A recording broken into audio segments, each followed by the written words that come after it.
Hey Taurus, welcome to Dark Eve Tarot. I'm Eve. We're going to get you a message and we are going to answer the question, what fresh hell is this? So, you know how things just kind of creep up and you're like, oh my gosh, what is that? So we have the Dante's Inferno Oracle deck, and it has all kinds of juicy stuff about hellish things. Alright, for Taurus, fresh hell. What's this fresh hell for Taurus? Now, this could be coming from you. This could be you, Taurus, or it just could be around you. I'm not pointing fingers.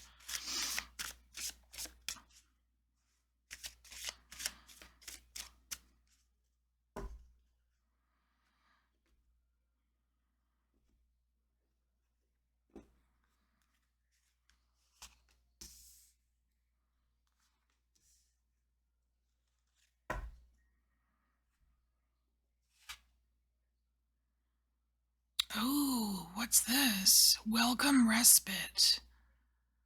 Well, that doesn't seem hellish at all.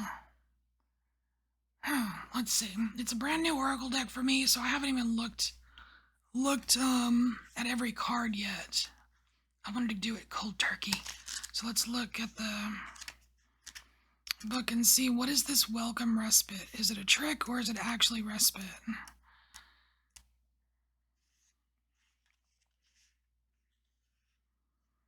Oh, is that the last card? Oh, that's the very last card. I almost wonder if that's the end of like Dante's journey. Alright, so having passed through all the darkness and terror of the underworld, Dante and Virgil climb out of the abyss and once again see a sky filled with stars. No way, Taurus! This is the most joyous card in the deck. It signifies that victory is on the horizon and recognizes the harrowing experience you had getting to this place. You've been shaped by your tribulations. Do not turn from your path. Strive a little further, and you will achieve what you set out to do. Wow. And you will have absorbed all the wisdom of the difficult odyssey you embarked upon. This card also reminds us to share the gifts that we have earned with others, teaching what we have learned and making our journey a beacon for them to follow in the darkness. Wow, Taurus. So you're coming off of some kind of experience where you had it pretty rough and you survived. So good job. Good job, Taurus. So what wow, you got like the only like positive card in the whole deck. Very good. Alright, so let's see. What do we need to know about this? I feel like we are going to get some kind of information about either some of the wisdom or some of the gifts or something that you got from that experience.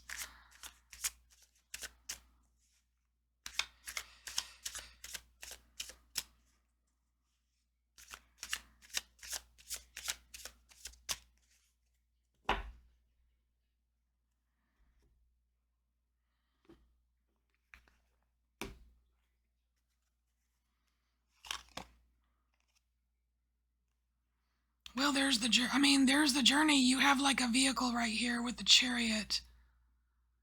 So it is about the journey, like that past journey that was difficult. Ooh, you have the Ace of Wands. So this is one major thing that you are supposed to be taking from it, and that is some new inspiration, like some creative power that you have, like it could be just be like the returning juices, right? Like a rejuvenated creative power. I'm just getting a readiness with this Ace of Wands.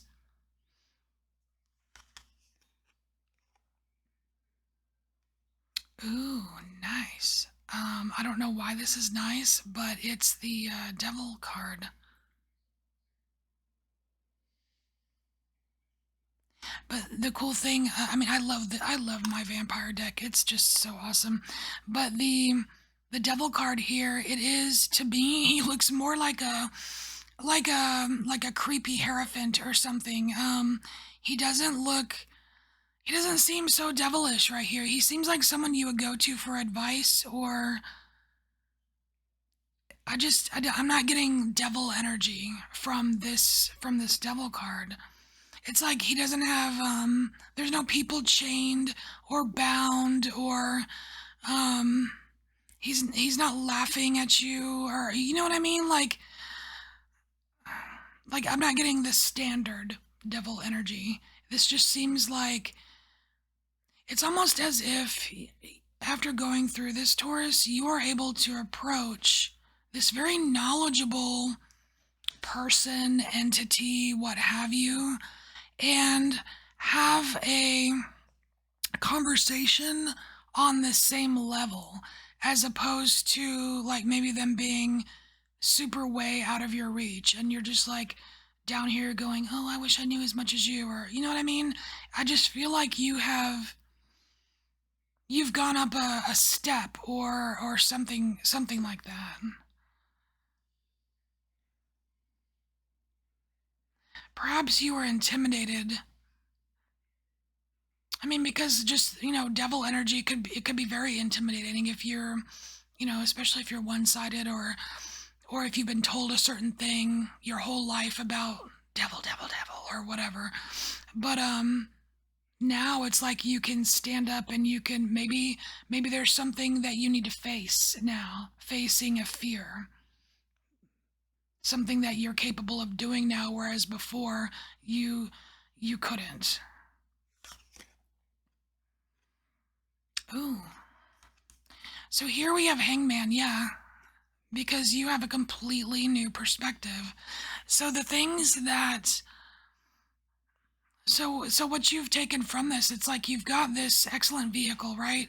You've got this journey that you've been on, and you still retain this vehicle to move forward. You have the ability to be victorious, right? Successful. And you've got all of the energy and the passion, creativity that you need to get going, right? Face your fears, because you have this new perspective that you didn't have before. That's really cool. I mean, in a way, Taurus, that's kind of like what it's all about, right? Like going, learning, growing. I mean, it's like you are being alive. It's pretty cool. You're being alive. So now that you've done that, what's this? What is this? Because this is the good card in the deck. So what is your next fresh hell? I feel like this might be futury. Oh my gosh, what is this? This seems scary. All right, we have Tears of the Lord of Hell. Why would the Lord of Hell be crying? That's interesting. So what is this? Tears of the Lord of Hell. Well, there's probably some very good reasons why the Lord of Hell would cry, but would he want you to see that? I don't know.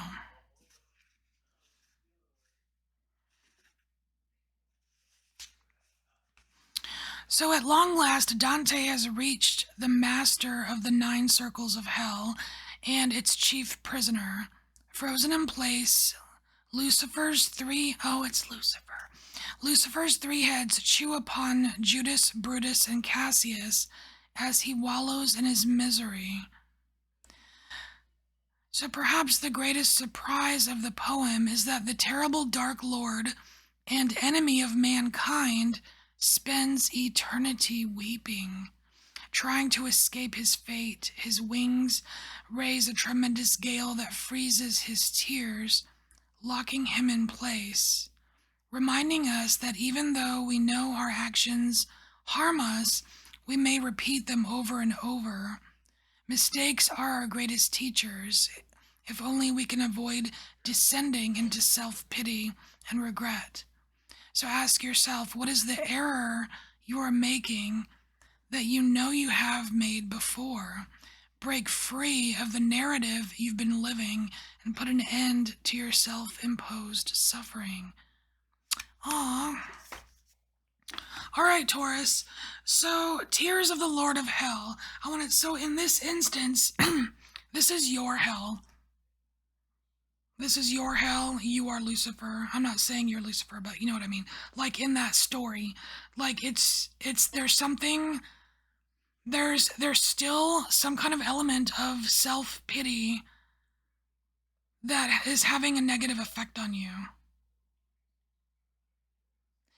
Either that, because again, this can be around you because this is a general reading, or that's something you have tackled. You've already tackled. That's what you were successful with. And now you're seeing it in someone else, maybe somebody close to you. And you are giving advice. So either way, either this is you or you're seeing it in someone else and you're giving the advice. So let's dive into this and see what we need to know about this self-pity.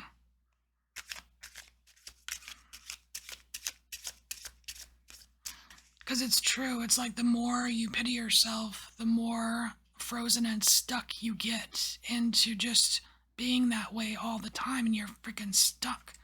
And it sucks.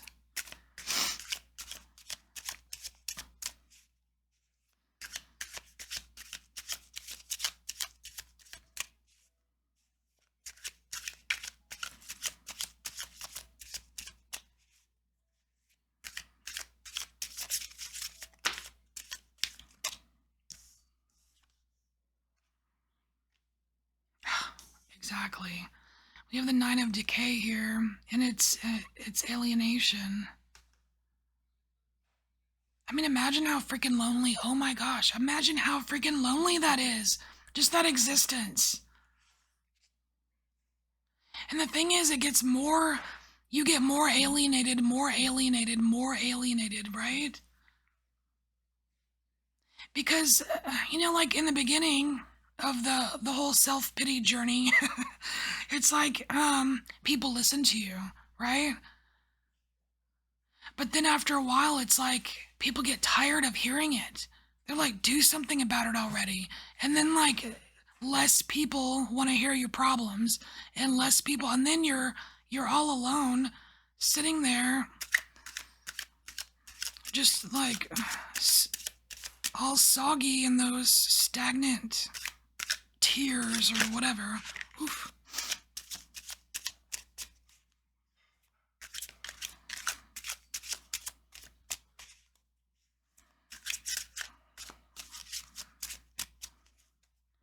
But you can survive it, you can change it, you can get through it.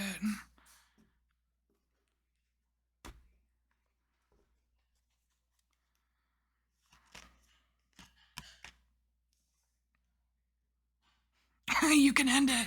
Yeah, the final cut. 10 of Torment. It's like the 10 of Swords. Like, yeah, it sucks. It sucks the whole way there, but it can be over. It can be done.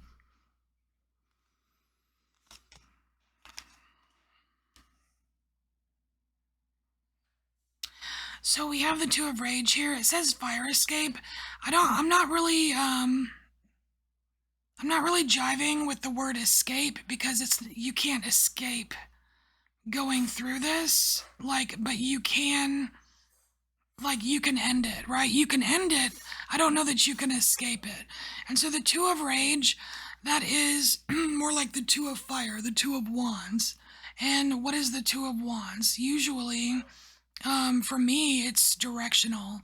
Like you've got two different directions, something you want to do, like two things you want to take action on, like, oh, I want to move here, but I also want to move here. Where do I really want to go in my life?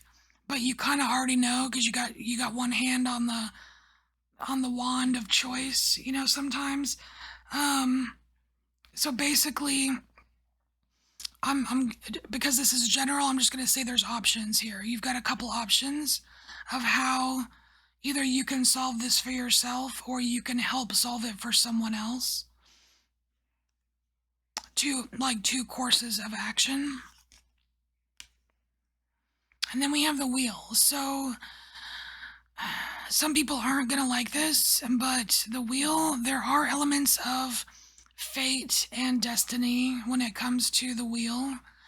And it may feel like misfortune, but sometimes we are meant to go through experiences because we wanted to. Like we we agreed to that before we came here, or it's just part of the human experience or something, you know what I mean? So like I think it's interesting that you have this, it's almost like you've got two different experiences going on. One of them, like you survived something, like you went through something harrowing, right? And you came out okay. And now you're able to face your fears. It's amazing. It feels great. But then you've got this other experience that perhaps maybe this is next. Perhaps this was the harrowing thing.